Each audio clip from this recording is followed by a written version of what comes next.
Matahari sore menyusup melalui celah jendela pusat perbelanjaan elit di kawasan Sudirman, Jakarta.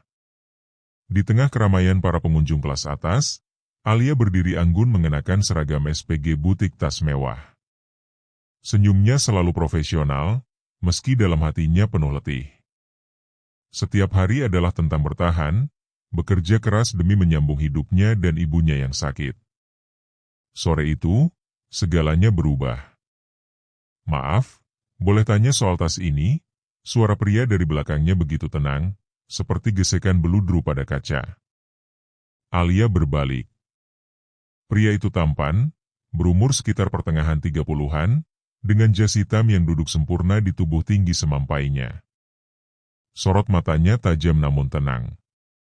Ia membawa aura orang penting, entah pejabat, pengusaha, atau mungkin keduanya. "Silakan, Pak." Model ini keluaran terbaru. "Kulit asli, impor dari Italia," jawab Alia, berusaha tetap ramah meski jantungnya mendadak berdegup cepat. Pria itu mengangguk pelan, tapi matanya tak tertuju pada tas, melainkan pada dirinya. "Kamu cocok jadi model," katanya ringan. Alia mengerutkan kening. "Maaf." "Nama saya Tio," katanya sambil mengulurkan kartu nama. "Saya pemilik House of Ayoda, butik fashion eksklusif. Kami butuh wajah baru." "Kamu menarik. Bolehkah saya traktir kopi dan bicara sedikit tentang kerjasama?" Alia terdiam. Tawaran itu aneh, terlalu cepat. Tapi kartu nama itu asli. Kertasnya tebal dan elegan, dengan logo yang pernah ia lihat di majalah fashion ternama. Dan ia butuh uang. Ibunya harus kontrol ke rumah sakit minggu depan. Tabungan tinggal serpih. Kafe mewah di lantai atas mal itu hampir kosong saat mereka duduk berdua. Tio tak banyak bicara soal bisnis. Ia lebih banyak mendengar. Tentang Alia yang ditinggal ayah sejak kecil. Tentang ibunya yang mengidap komplikasi ginjal dan paru-paru. Tentang mimpinya jadi perancang busana, tapi terpaksa mengubur impian demi realita. "Saya percaya pada bakat dan aura orang. Kamu punya keduanya," ucap Tio sambil menyisip kopi. "Kamu hanya perlu satu kesempatan." Lalu, dari dalam tasnya, Tio mengeluarkan kotak kecil beludru. Ia membukanya di hadapan Alia, sebuah jam tangan mungil dari brand mewah Swiss bersinar di dalamnya. "Saya serius. Ini hanya awal. Besok siang, datanglah ke studio saya. Ada fitting dan sesi foto. Semua sudah disiapkan. Mobil akan menjemput." Alia menatap jam itu. Tangannya gemetar. Dalam hatinya berkecamuk antara logika dan mimpi yang terlalu indah. Tapi bagaimana ia bisa menolak? Belum pernah ada yang membuatnya merasa sepenting ini. Malam itu, Alia pulang ke kos dengan langkah ringan. Di kamarnya yang sempit dan pengap, ia membuka jam itu pelan-pelan. Lalu mengenakannya di pergelangan tangan. Kilau peraknya memantulkan cahaya lampu neon yang redup. Ia tersenyum, senyum yang belum pernah ia miliki selama bertahun-tahun. Ibunya terbatuk di kamar sebelah. Alia menoleh. Hatinya tercekat. Tapi kali ini, ia merasa punya harapan. Besok mungkin akan jadi awal baru. Ia tak sadar, dari sudut langit-langit kamar, seekor cicak mati menggantung terbalik. Matanya hitam, menatap kosong ke arahnya.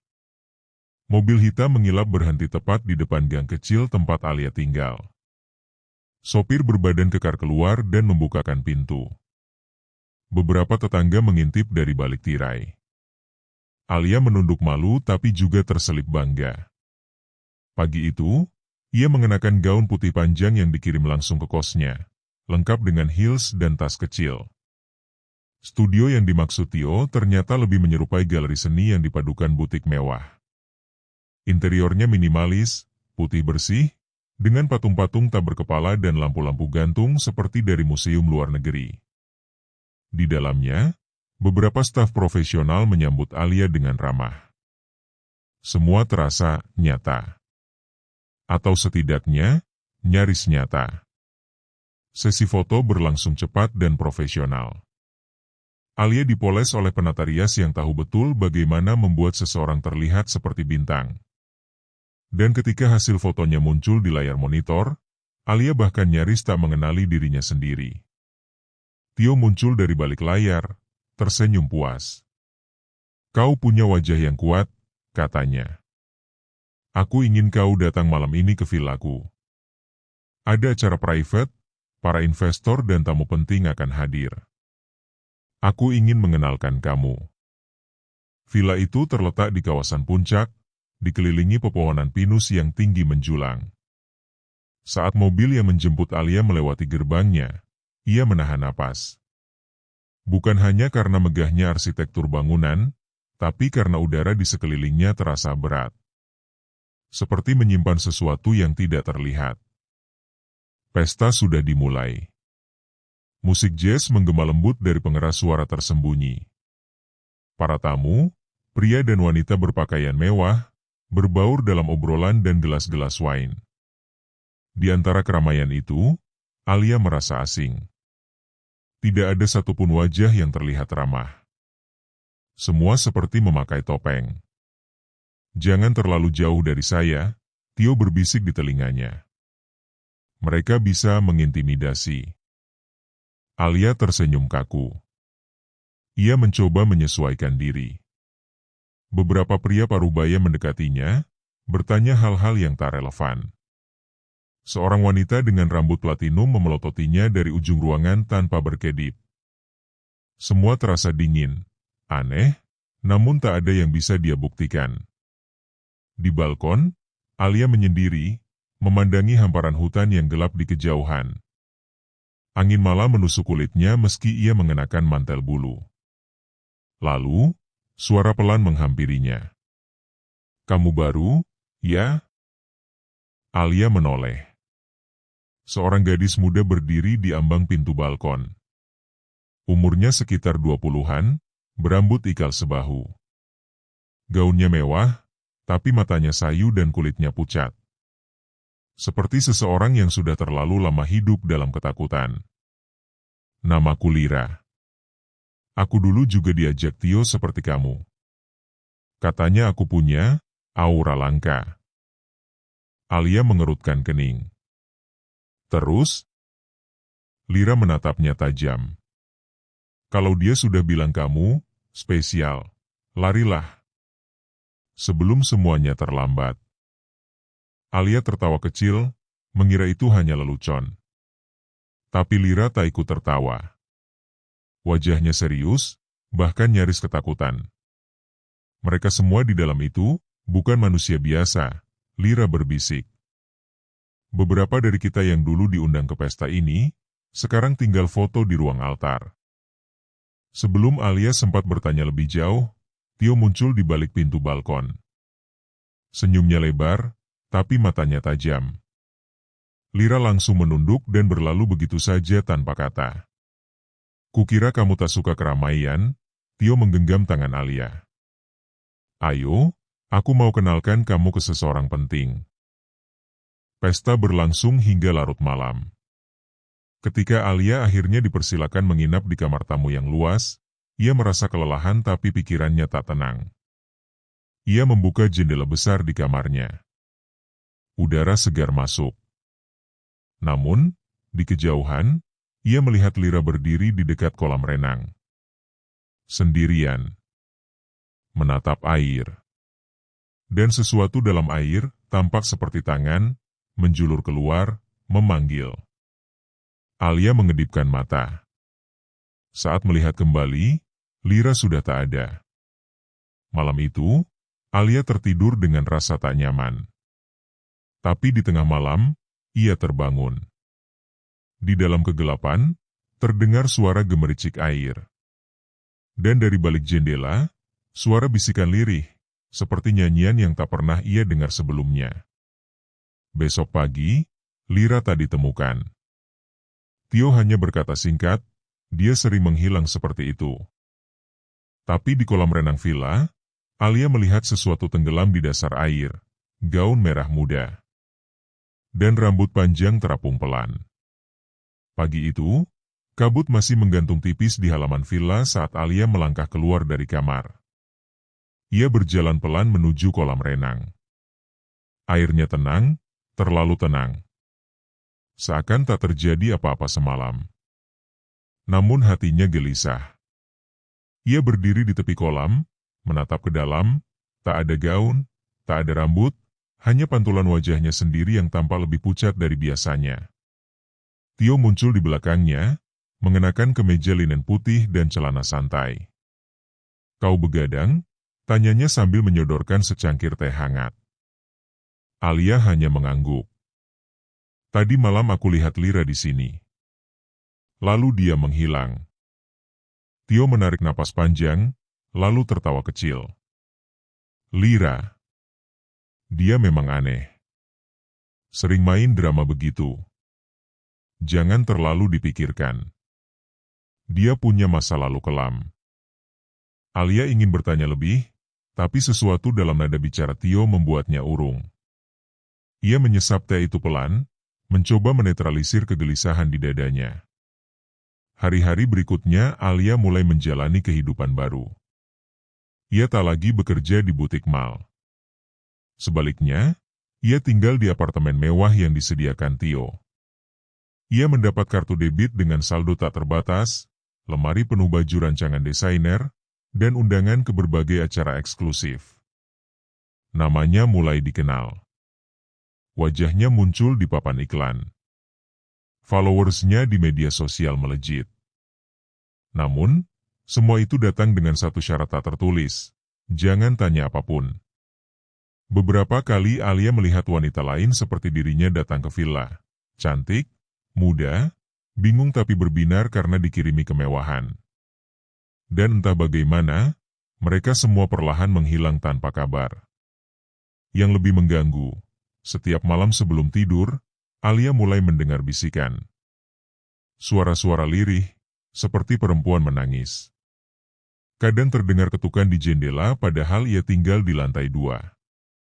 Kadang, saat bercermin, ia melihat bayangan lain berdiri di belakangnya. Suatu malam, Tio membawanya ke sebuah perjamuan eksklusif di tempat yang disebut Klub Langit. Lokasinya tersembunyi di atas gedung tua bergaya kolonial yang telah direnovasi secara rahasia. Ruangan itu luas dan remang.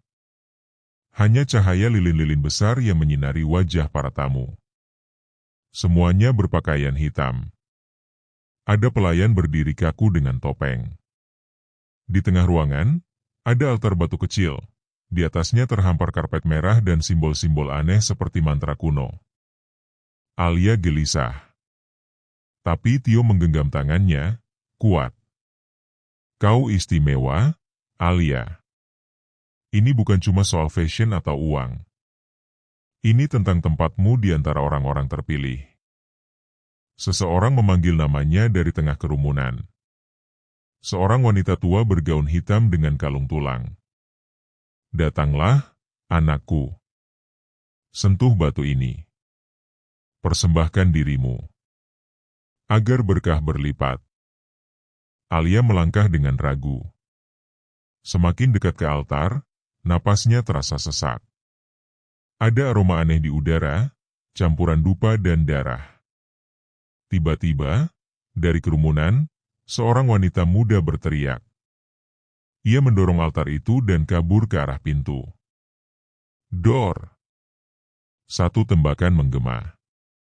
Wanita itu roboh di tempat. Semua orang kembali hening. Tak ada yang panik. Seolah kejadian itu biasa. Alia terpaku. Wajahnya pucat. Tio mendekat dan memeluknya dari belakang. "Jangan khawatir. Dia bukan bagian dari kita," bisiknya dingin. Malam itu, Alia mual. Ia muntah berulang kali di kamar mandi apartemennya. Tapi bukan hanya karena syok, ia mulai sadar. Kemewahan yang ia terima selama ini, punya harga yang tak tertulis. Ia membuka laci lemari, mencari-cari kartu nama Lira yang sempat ia simpan. Tapi tak ada. Foto-foto Lira di ponselnya juga hilang. Nomornya tak bisa dihubungi. Seolah Lira tak pernah ada. Alia menatap cermin. Pandangannya hampa. Di belakangnya, untuk sesaat, ia melihat sosok Lira, dengan leher tergorok dan mata kosong, berbisik. Kamu berikutnya? Matahari pagi memantul dari jendela apartemen Alia, tapi kehangatannya tak mampu menyingkirkan dingin yang menjalar dari dalam tubuhnya. Sejak malam di klub langit, tubuhnya tak pernah benar-benar tenang. Ia merasa diawasi, didengar, bahkan disentuh oleh sesuatu yang tak terlihat. Alia mencoba menjalani hari seperti biasa. Ia menghadiri pemotretan untuk produk perhiasan mewah, lalu makan siang dengan rekan-rekan model. Tapi saat semua tertawa dan mengobrol, Alia hanya diam. Sorot matanya kosong. Di balik kemewahan, ada suara bisikan yang terus mengganggu pikirannya. Kadang memanggil namanya. Kadang menyebut angka-angka dalam bahasa yang tak ia mengerti. Malam itu, Tio datang ke apartemennya. Ia membawa sebuah kotak beludru hitam. Tanpa banyak kata, ia menyerahkannya pada Alia. Ini untukmu, katanya singkat. Alia membuka kotaknya. Di dalamnya, sebuah kalung batu merah darah. Cantik. Tapi, aneh. Saat disentuh, batu itu terasa hangat. Seolah hidup. Tio menatapnya lekat-lekat. Pakai malam ini. Kita akan pergi ke pertemuan penting. Hanya untuk yang benar-benar terpilih. Alia ingin menolak. Mulutnya terbuka, tapi tak ada suara yang keluar. Seolah pikirannya dikunci oleh tatapan Tio. Dan entah kenapa, tangannya dengan sendirinya menyentuh batu itu dan menggantungkan kalung ke lehernya. Saat kalung itu menyentuh kulitnya, dunia seakan bergetar. Suara bisikan makin keras. Penglihatannya buram sejenak. Ia merasa tubuhnya ringan atau malah kehilangan sebagian jiwanya. Villa malam itu gelap. Semua tirai ditutup. Lilin menyala di sepanjang lorong.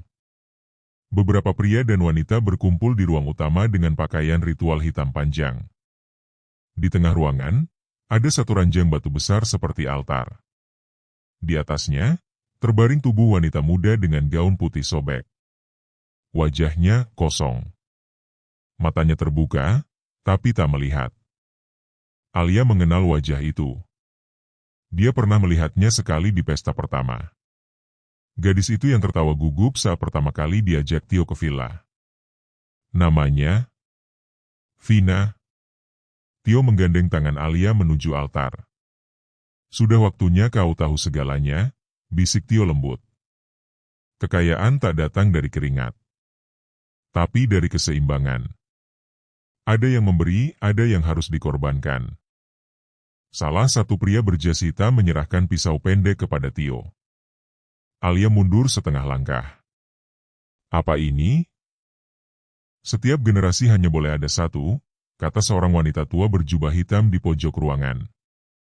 Satu yang dipilih. Yang kuat. Yang dipasrahkan kepada Tuan kita di bawah. Alia menoleh. Tiba-tiba seluruh ruangan seperti berputar. Lampu lilin berkedip cepat. Bayangan-bayangan seperti menari di dinding. Dan di antara bisikan-bisikan itu, ia mendengar nama dirinya sendiri. Alia. Alia. Alia. Tio menoleh padanya. Mata hitamnya kini tampak bersinar merah samar. Kau terpilih, Alia. Dan Vina hanyalah pengalih. Dengan satu gerakan cepat, tubuh Vina ditarik dari altar. Beberapa pria membawanya keluar, seperti boneka tak bernyawa. Dan sebelum Alia bisa bergerak, tubuhnya didorong ke atas altar batu. Aku tak mau, teriak Alia. Tapi suaranya tenggelam oleh nyanyian aneh dari para anggota sekte. Irama monoton, dalam bahasa asing, memantul di langit-langit ruangan. Kalung batu merah di lehernya mulai menyala, membakar kulitnya. Alia meronta. Tapi 4 orang bertopeng sudah memegangi tangan dan kakinya. Ia mencoba menjerit, tapi suara tak keluar. Mulutnya terkunci seperti ada tangan tak kasat mata mencengkeram rahangnya. Tio mendekat. Pisau di tangannya diarahkan ke dada Alia. Tumbal yang paling murni, bisiknya, adalah yang menerima semuanya dengan rela lalu dihancurkan. Namun sebelum pisau itu menyentuh kulit Alia, lilin-lilin di ruangan padam serentak. Gelap. Hening. Lalu jeritan. Bukan jeritan Alia, tapi jeritan para anggota sekte. Dari kegelapan, suara retakan tulang, suara air mendidih, dan bisikan-bisikan semakin keras membelah ruangan. Sosok-sosok samar keluar dari dinding. Wajah-wajah perempuan. Beberapa di antaranya dikenali Alia, Lira, Vina, bahkan wanita-wanita lain yang sempat ia lihat sekilas. Mereka tak lagi utuh. Tubuhnya menghitam, matanya kosong, bibirnya pecah dan berbisik satu kata. Kamu selanjutnya. Ketika lampu kembali menyala, altar batu kosong. Tio berdiri sendirian, matanya merah, darah menetes dari tangannya. Tapi Alia telah hilang. Entah kemana. 6 bulan telah berlalu sejak malam ritual di villa. Kasus hilangnya Alia sempat menjadi sorotan media, tapi dengan cepat tenggelam tanpa kejelasan. Tak ada saksi, tak ada bukti, dan apartemen mewah tempat tinggalnya diklaim sudah dikosongkan secara legal oleh pihak keluarga. Namun ada satu yang tak berubah, villa itu. Terpencil di tepi kota, dengan pagar tinggi dan penjagaan ketat. Di dalamnya, ritual masih berlangsung. Tio masih ada di sana. Tapi wajahnya tak lagi sama. Wajah pria muda itu kini dihiasi keriput samar, seperti pria yang kelelahan menanggung beban tak terlihat. Suatu malam, para anggota sekte berkumpul lagi. Mereka mengenakan jubah hitam, mengelilingi altar batu yang sama. Kali ini, ada gadis baru di atas altar. Namanya Rika, gadis usia 19 yang dijanjikan karir model dan kekayaan. Tio memimpin upacara, namun suaranya kini lebih berat dan getir. Di tangannya, kembali tergenggam pisau pendek, yang selama ini tak pernah benar-benar menyentuh kulit siapapun sejak malam Alia menghilang. Lilinnya menyala. Nyanyian gelap kembali menggema. Tapi di tengah lantunan itu, angin dingin menyusup masuk ke ruangan. Lilin mulai berkedip satu persatu. Tiba-tiba, altar batu retak. Seketika semua hening. Lantai bergetar.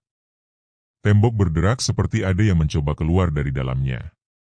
Dan dari sudut ruangan, muncul sosok wanita berbaju putih, rambut panjang terurai, wajah pucat tapi matanya menyala merah darah. Kalian kira aku bisa dikorbankan begitu saja?